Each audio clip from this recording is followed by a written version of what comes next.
Hello viewers, Woodby Ben here with an RV modification project. This is our 2020 Winnebago View RV. This Class C RV is equipped with a backup camera, but this camera only functions when the vehicle is in reverse. The rear view mirror only shows what's going on inside the coach, so it's basically worthless. We have no idea what's going on immediately behind the vehicle. So, to improve our situational awareness and safety, we're going to install a streaming rear view monitor. I found this Lingdu LD05 streaming media monitor that clips onto the front of a rear view mirror. This looks like it'll do the job nicely. In addition to providing streaming video from the rear of the RV, it also provides Dashcam functionality. All right, let's look at what's inside the box. Here we have the actual monitor itself, which clips onto the front of the rearview mirror. This does come with an anti-glare film that can be attached. Since we're not going to be using this as an actual mirror, the anti-glare film is a nice feature to minimize reflections from the inside of the coach onto the display. There is an owner's manual, which does have an English section. That's very helpful. There are two different size straps to fit different sized mirrors. There is actually a GPS unit that interfaces with this. This little piece is mounted on the dashboard. This is our outside camera, the rear view camera. It comes with a 16-foot cable.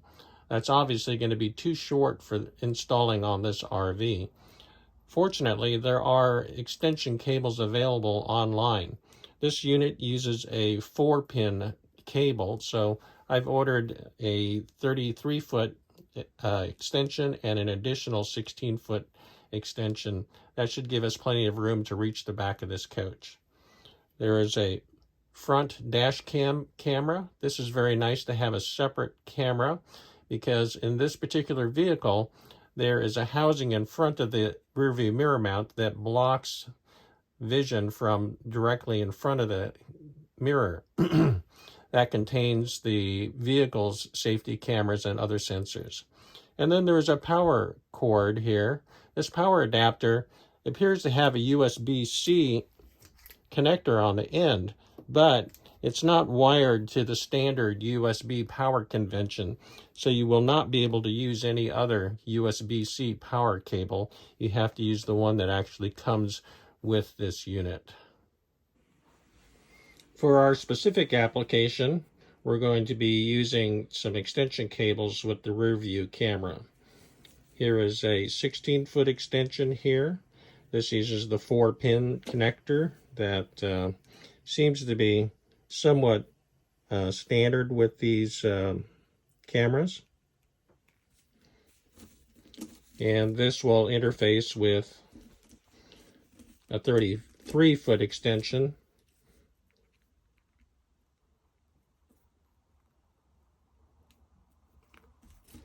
And this will plug in directly into the monitor. That should give us plenty of distance to reach from the back of the coach to the rear view mirror location. Let's start this project by mounting the anti-glare film here.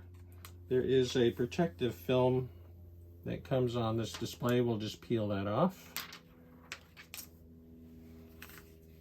And this looks like what you have on other display protectors. We got 2 wipes, a wet wipe, and a dry wipe here. So let's see. So peel that off of there. See if we can apply this, starting on one end and trying to keep this centered. We can also try to minimize the air bubbles that get trapped under here. There's a second film that covers the non-glare part, so we'll pull that off. And that leaves us with a glare reducing surface here. Hopefully these remaining bubbles will dissipate over time. Here's the overhead console in this Sprinter chassis. We're going to route a power cable from the passenger footwell circuit block into this console. And to access this, you just need to put a flat instrument in here and press forward, and this allows us to swing down below. So if you can route the 12-volt power from the passenger footwell up to here, this is a really convenient location to provide power for the dash cam. As for a place for wiring to run to the mirror itself, we're going to cut a small hole in the housing here in this corner that allow us to route power and video cables from above the headliner into this area right in front of the mirror. We're going to have to remove or loosen up several trim pieces on the interior so that we can route our wiring for the camera and for the monitor. These include this piece up here, the one across the front. We'll need to loosen up this side panel here, the one on the top of the cap here, and the one on the end here will also have to come off. Many of the fasteners are hidden behind a little cap. You just need to take a small pointed object here. In this case, I'll just use the tip of this utility blade. There's a little tiny gap in there. You just put that in and pry the cap off. And do be careful, they do tend to fall. And if they do fall, make sure they don't fall someplace where you can't retrieve them. Probably not a bad idea to put something underneath. You might be able to save yourself a little bit of aggravation by putting a little bit of tape on the cap before you pry it off.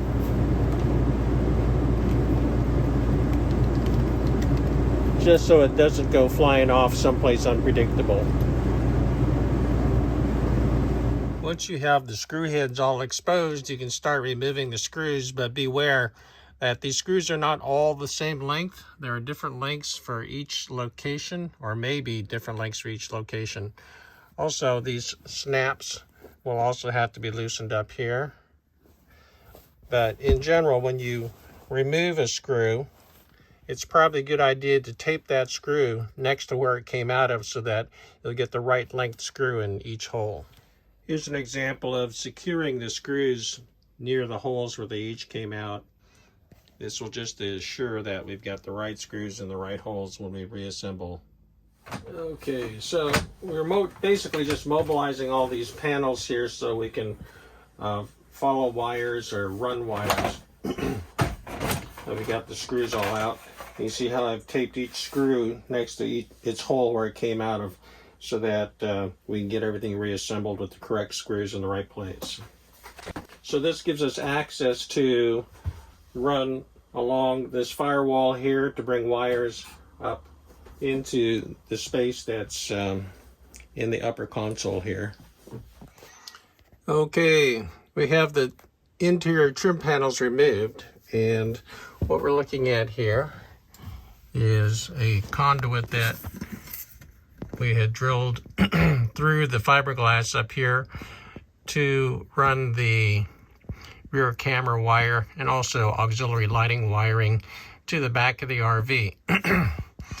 That camera wire runs underneath the interior trim behind this piece of metal here, and then behind this wall down the edge here. So if we can pull this panel out here a little bit, you can see wires running.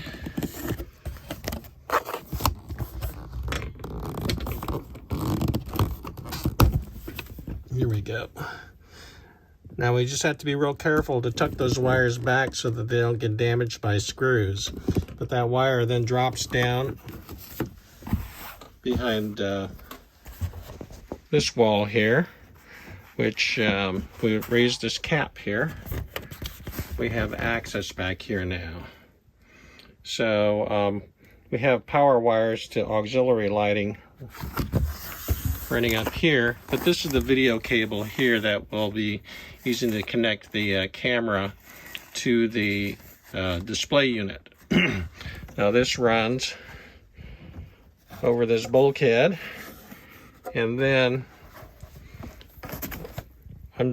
above the headliner, and into the overhead console space here. We've also run the power for the cigarette lighter up into that same space through this same route.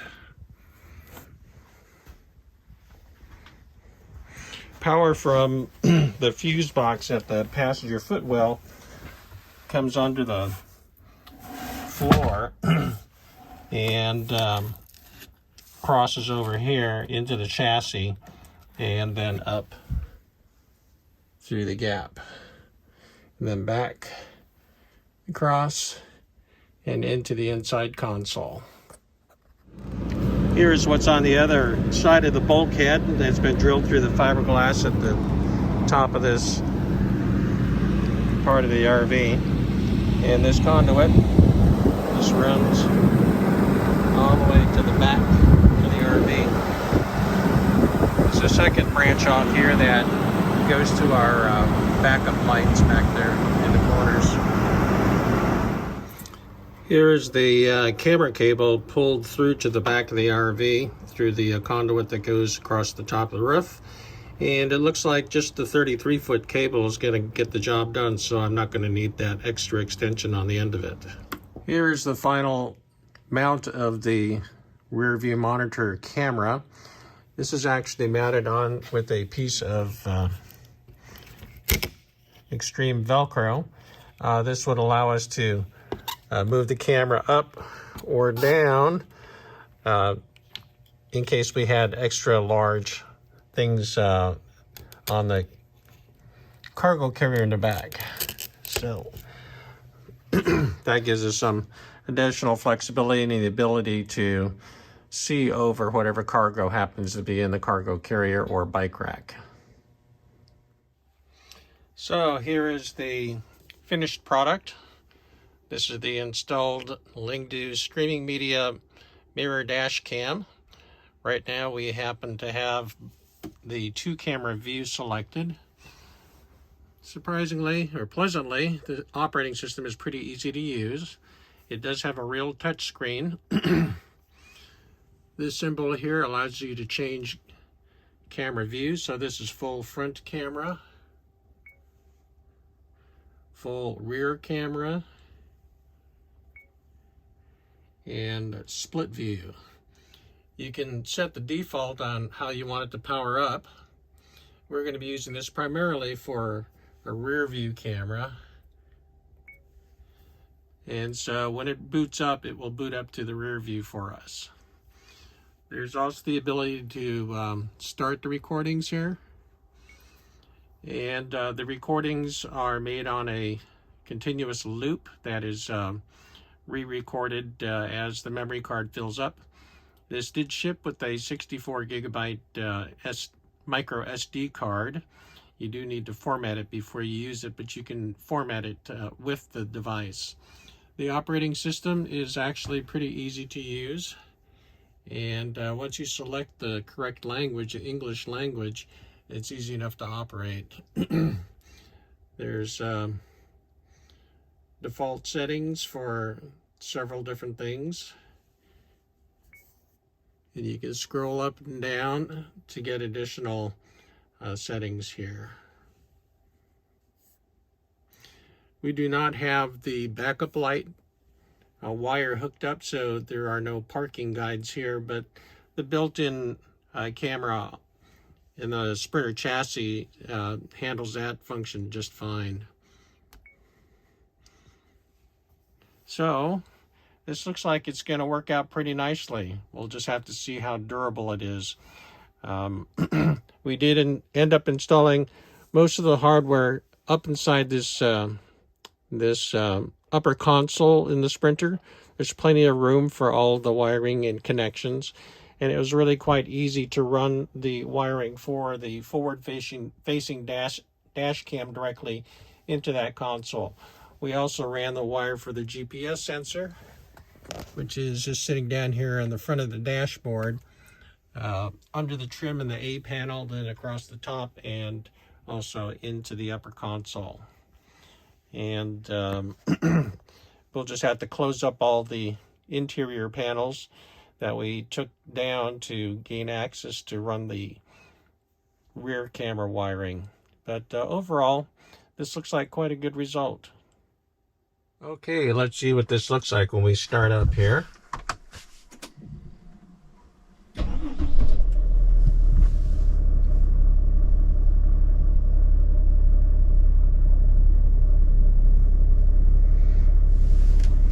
The monitor powers up automatically after starting up the RV.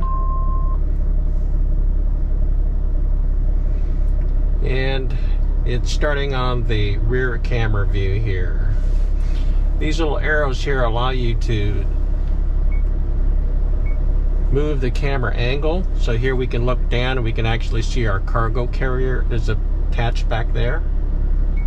Or we can bring it up to more of a standard rear view mirror angle here.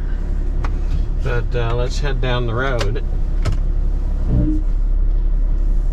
and see how that looks.